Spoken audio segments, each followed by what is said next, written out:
Good morning, YouTubers. It is Sunday, October 27th, 2019, and these are your morning announcements. I have the lovely and talented Mr. Hug with me this morning. Morning. And we worked hard yesterday. We had a long day yesterday. 2 weddings. And, you know, one of the things that is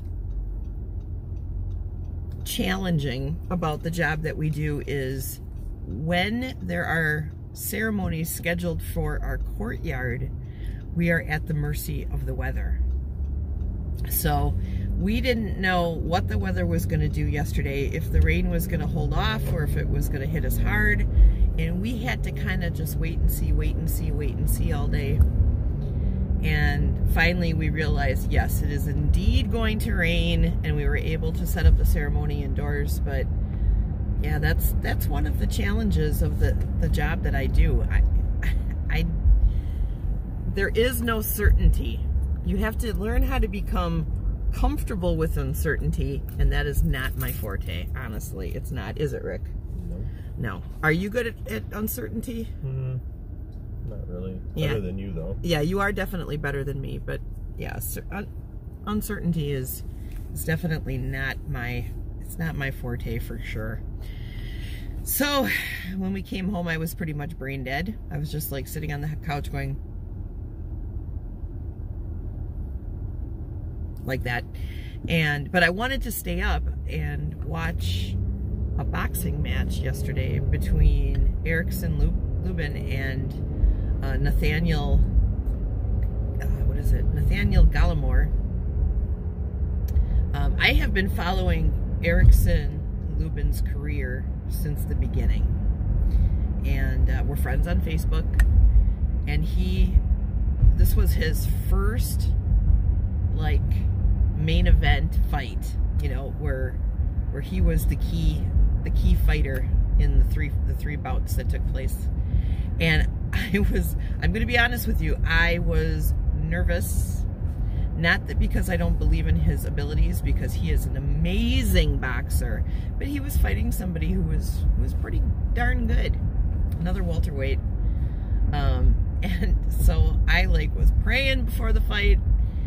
And once the fight started and I saw Erickson Lubin's confident stance and his power, oh my gosh, his power punches were incredible last night, I knew that he was going to be okay. And so I was scoring along with the fight, and I'm like, okay, he took round 1, he took round 2. Round 3 could have went either way. I was a little concerned about round 3. Round 4 he dominated, 5 he dominated, 6 he dominated, 7 he dominated. Round 8 came, and Nathaniel Gallimore got like a second wind and had a really good round. He had one really good round where he was leading. You know, Erickson Lubin he fights a southpaw stance, but he is right hand dominant. So he forces himself to be a southpaw to combat somebody who is right-handed, okay? It's a strategy that he uses, and it works really well, okay? But Gallimore got him turning. He was, you know, the way that he was pressing forward and leading him, he kept turning him into the ropes. But thankfully, Erickson Lubin is a pro, and he was able to get himself out of that. So round 8 was a little bit of a dance, but then 9 and 10 he dominated again, and he ended up winning the fight. And I am so proud of him. I don't know if he'll ever watch this video, but if you ever do, I'm so proud of you. Oh my gosh, that was an amazing fight. He's such an amazing fighter. Oh my gosh, I can't say enough good about him. I was very excited, wasn't I, Mr. Hug? Yes. I started crying. I was like, oh, I'm so proud of him. And I burst into tears. I did. I really did. But that's just because, like I said, I've been watching him, Mr. Hug, since he was I think when I started watching him, he was still in his, I think he was 19. So maybe it's been more than 3 years, maybe 5 years. Holy crap. Well, yeah, I mean, he was still a kid when he started fighting, and you know, he was a contender for the Olympics. And he gave up going to the Olympics to go pro. And I believe at that time he was fighting under Mike Tyson's company. And now I can't remember who he's with now, but he's with a different camp now. And he had one loss about 2 years ago that just broke my heart. Just broke my heart. First round knockout. And I was like, oh, please don't let this L on your scorecard affect you. But he hasn't. He, instead of looking at that L and seeing loss, he's looked at that L and saw lesson. And he's come back with a ferocity that I haven't been this excited about a boxer in years. So I was really excited. And most of you probably don't even give a crap about boxing. But that is one of my things, you know. We try to get to know each other here. And I love boxing, and I love him.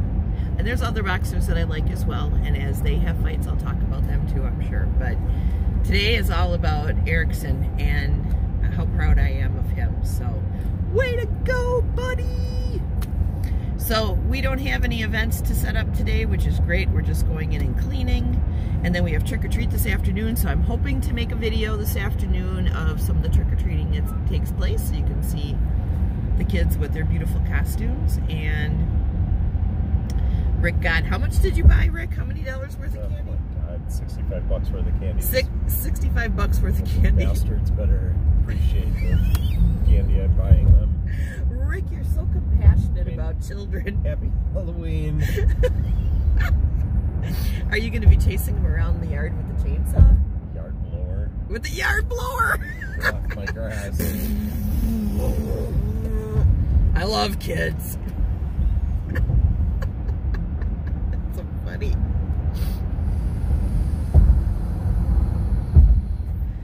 Oh, yeah. I mean, in the past, we, like, decorated a lot more than what we do now. Now we're just like, You mean decorate it all? Yeah, remember we used to put big giant spiders up on the house? No, did we decorate? No, we have one pumpkin, right? Or 2 little pumpkins that we have out there. That's our decorations this year. You suck. I do suck. I do. I never put Rachel in charge of decorating, because what you're going to get is, like at Christmas, you would get like a 12-inch tree surrounded by Star Wars people. Star Wars characters. That would be Christmas for me. So, alrighty. Well, you guys have a great day. Say goodbye, Mr. Hug. Bye. And we will talk to you all again soon. Love you.